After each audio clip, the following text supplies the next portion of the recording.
सम्पूर्ण महानुभावहरूलाई फेरि पनि एकपल्ट प्रिभ्यू च्यानलमा हार्दिक स्वागत तथा अभिनन्दन गर्दछु।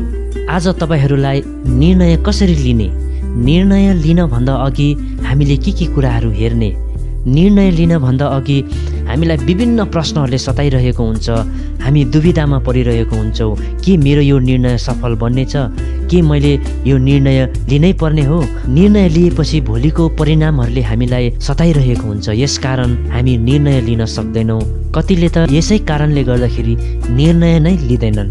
मानिसको जीवनमा प्रत्येक दिन नै सानो ठुलो निर्णय लिनुपर्ने परिस्थिति हुन्छ। हिजो लिएको निर्णयकै कारण आज हामी छौँ र आज लिएको निर्णयकै कारणले हामी भोलि हुनेछौँ। आउनुहोस् आजको यस भिडियोमा निर्णय कसरी लिने, निर्णय लिनभन्दा अघि हामीले के कुराहरूलाई ध्यानमा राख्नुपर्ने भन्ने विषयमा आज तपाईहरूलाई बताउनेछु। आशा छ यस भिडियोबाट तपाईहरूलाई धेरै सहायता मिल्नेछ। मलाई विश्वास छ यस भिडियोले तपाईहरूलाई निर्णय गर्नमा धेरै सहायता दिनेछ अनि निर्णयमाथिको तपाईँको अवधारणा परिवर्तन हुनेछ।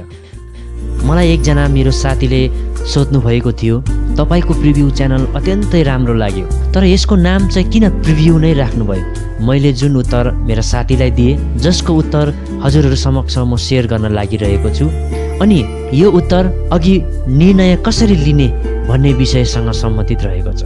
तपाईँ हामीले जब कम्प्युटर चलाउँछौँ, कम्प्युटर प्रयोग गर्दाखेरि जब हामीले कुनै डकुमेन्ट तयार गर्छौँ र त्यो डकुमेन्टलाई हामीले अन्तिम परिणाम स्वरूप हामीले प्रिन्ट गर्न चाहन्छौँ र प्रिन्ट गर्नभन्दा अघि कम्प्युटरमा एउटा अप्सन राखिएको हुन्छ जसलाई प्रिन्ट प्रिभ्यू भनिन्छ।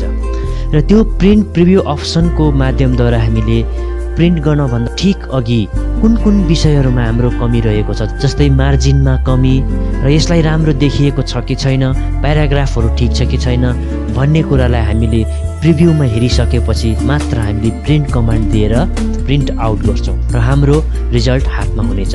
त्यस्तै प्रकारले हाम्रो जीवनमा पनि निर्णय लिनभन्दा ठिक अघि प्रिन्ट प्रिभ्यू अप्सन जस्तै केही कुराहरूलाई हामीले ध्यानमा राख्यौँ भने हाम्रो निर्णय सही बन्नेछ। जुन प्रकारले कम्प्युटरमा सठिक प्रिन्ट आउट भएको जस्तै हाम्रो निर्णय पनि सठिक बन्नेछ अनि हामी सफल बन्नेछौँ। 5वटा प्रश्नहरूको आधारमा तपाईँको निर्णयमाथि विश्लेषण गर्नुपर्ने हुन्छ र ती 5वटा प्रश्नहरू के हुन् भनेर हजुरहरूलाई म बताउन गइरहेको छु। सर्वप्रथम, के मेरो यो निर्णय भावनाहरूको प्रभावमा लिएको हुँ? मानिसको जीवन भावनाहरूले अत्यन्तै प्रभावित हुँदछ, तर भावनामा प्रभावित निर्णय सधैँ सठिक हुँदैन। जब हामी रिसाएको बेला कुनै निर्णय गर्दछौँ, पछि गएर हाम्रो धेरै कार्यहरू बिग्रिएर जान्छ। त्यसरी नै खुसी हुँदा ठुला निर्णयहरू लिइहाल्छौँ जसको पछुतो पछि गएर मात्र हामीलाई हुन्छ। भावनाकै प्रभावमा मानिसहरूले आत्महत्या समेत गर्ने निर्णय गर्दछ। महाभारतमा हामी देख्छौँ जब अर्जुनले सबै आफ्नो देख्छ, मोहको भावनामा बहेर युद्ध नगर्ने निर्णय गर्छ, तर भगवान श्रीकृष्णले उनलाई ज्ञान गराएर मोहको बन्धन तोडिदिन्छ। यदि भावनाको प्रभावमा अर्जुन परिरहेको भए उक्त युद्ध हुने थिएन। यहाँ यो पनि भनिएको होइन कि बिना भावना कुनै निर्णय लिनु उचित होइन, तर भावनाको ती नकारात्मक पक्षहरूबाट अति प्रभावित विषयहरू जस्तै क्रोध, दुःख, सुखी, खुसी, अभिमान, अन्य यी कुराहरूले धेरै प्रभावित निर्णयले पछि पछुतो बाहेक अरू केही रहँदैन। यसर्थ हाम्रो निर्णय भावनाहरूमा अत्यन्तै प्रभावित हुनु हुँदैन। अनि तपाईँहरूले यो प्रश्न गर्नुपर्छ कि के मेरो यो निर्णय भावनाहरूमा प्रभावित छ? दोस्रो, जब तपाईँहरूले निर्णय लिन लाग्नुहुन्छ त्यस समय यो प्रश्न गर्नुपर्छ, के यो निर्णय मेरो लक्ष्यको अनुकूल छ? हामीले हाम्रो जीवनमा केही सानो ठुलो लक्ष्य राखेको हुन्छौँ र बिचमा हामीले कुनै विचार नै नगरी यस्तो निर्णय लिने गर्दछौँ कि पछि गएर हाम्रो लक्ष्य प्राप्तिको निम्ति बाधा हुनेछ। बिनै नाम गरेका एकजना व्यक्ति थिए। उसले कुनै समय एउटा घर बनाउने ठुलो सपना र लक्ष्य राखेको थियो। त्यसलाई पुरा गर्न उनले हर प्रकारको योजनाहरू तयार गर्न थाले।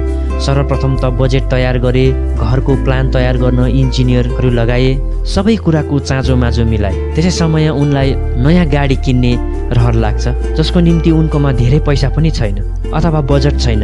उनले त्यो घर बनाउनको निम्ति तयार गरेको बजेटबाट गाडी किन्ने निर्णय गर्छ। अब उसले घर बनाउने देखेको सपना गाडी किन्ने निर्णय गरेकोले उनको त्यो लक्ष्य पूरा हुन सक्दैन। यसकारण तपाईँ हामीले पनि कुनै निर्णय लिँदाखेरि तपाईँले राख्नु भएको लक्ष्य प्रतिकूल छ या अनुकूल छ भनेर तपाईँहरूले आफैलाई प्रश्न गर्नुपर्छ। त्यसपछि मात्र तपाईँहरूले निर्णय लिनुपर्छ। तेस्रो, जब तपाईँहरूले निर्णय लिन गइरहनु भएको हुन्छ र यहाँनिर तेस्रो प्रश्न तपाईँहरूले आफैलाई गर्नुपर्छ, के यो निर्णय अन्य व्यक्तिहरूको प्रभावमा लिइरहेको छु? धेरैजसो मानिसहरूले अरू मानिसहरूकै भरमा परेर निर्णय लिने गर्दछ। अन्य मानिसहरूलाई ठिक लागे त्यही नै सही हो भन्ने ठानेर झट्ट निर्णय पनि गरिहाल्छ अनि पछि गएर असफलता हात लाग्नेछ। महाभारतमा हामी सुन्छौँ दानवीर कर्ण एक यस्ता असल योद्धा हुँदै पनि साथी दुर्योधनको प्रभावमा आएर पाण्डवहरूको विरुद्धमा युद्ध गरे अनि उनले मृत्यु प्राप्त गरे। वास्तवमा मानिसको आफ्नो आफ्नै परिस्थिति हुन्छ, दृष्टिकोण र अनुभव हुन्छ जो तपाईँहरूको निम्ति फेभरेबल हुन पनि सक्छ नहुन पनि सक्छ। यसर्थ निर्णय लिन अघि अरूको निर्णयमाथि भर पर्नु हुँदैन। यसको अर्थ यो होइन कि अरूको परामर्श नलिनु, अरूको परामर्श अवश्य लिनुपर्छ, तर निर्णय तपाईँको आफ्नै हुनुपर्छ। चौथो, के यो निर्णय अत्यन्तै हतारमा त लिइरहेको छुइनँ? हामीले अत्यन्तै हतारमा निर्णय लिने गर्दछौँ। पछिको परिणामलाई विचार नै नगरी निर्णय लिएपछि असफलता नै हात लाग्नेछ। यसर्थ हामीले निर्णय चाँडै लिनुपर्छ तर हतारमा होइन। माता सीताजीले जब सुनको हिरण देख्छ हठात उनले त्यो समाएर ल्याइदिने आफ्नो पतिलाई निवेदन गर्नुहुन्छ र यस्तो परिस्थिति उत्पन्न हुन्छ जसमा तिनैजनाले अत्यन्तै हतारमा निर्णय लिइपठाउँछ, जसको परिणाम धेरै सङ्कटको सामना गर्नु परेको हामीले सुनेको छौँ। यसर्थ हामीले निर्णय चाँडै लिनुपर्छ तर हतारमा होइन। पाँचौँमा, के यो निर्णय मैले दृढ आत्मविश्वासको साथमा लिइरहेछु भनेर प्रश्न गर्नुपर्छ। हामीले यस्तो पनि देखेका छौँ ठुला गलत निर्णयहरू पनि कतिपय सफल मानिसहरूले भविष्यमा सठिक गरेर सफल बनेका छन्।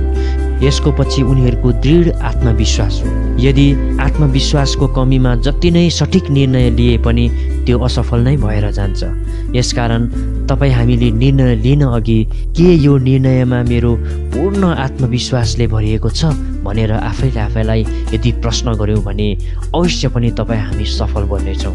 यसर्थ यी 5वटा प्रश्नहरू हामीले निर्णय लिनभन्दा ठिक अघि जस्तो प्रकारले प्रिन्ट प्रिभ्यूमा हामीले कम्प्युटरमा हेर्ने गर्छौँ त्यसरी यी 5वटा प्रश्न गऱ्यौँ भने हामी अवश्य सफल बन्नेछौँ र हाम्रो निर्णय सठिक बन्नेछ। तपाईँको निर्णय नै तपाईँको भविष्य हो। निर्णय गरौँ। अन्तिम निर्णय गर्न अघि एक क्षण यी प्रश्नहरूलाई लिएर विश्लेषण गर्नुभयो भने अवश्य तपाईँलाई सफलता हात लाग्नेछ अनि तपाईँको निर्णय सठिक बन्नेछ। तपाईँहरूलाई यस भिडियोले अवश्य पनि सहायता पुर्यायो होला भन्ने मलाई पूर्ण विश्वास छ। हवस् त साथीहरू, हजुरबाट म बिदा लिन चाहन्छु। यसभन्दा अघि हाम्रो च्यानलमा यदि नयाँ हुनुहुन्छ भने सब्सक्राइब गरिदिनुहोस् अनि लाइक गरिदिनुहोस् ताकि आगामी दिनमा तपाईँहरूलाई फेरि पनि यस्तो राम्रो भिडियोहरू ल्याउनको निम्ति मलाई प्रेरणा मिल्नेछ। धन्यवाद।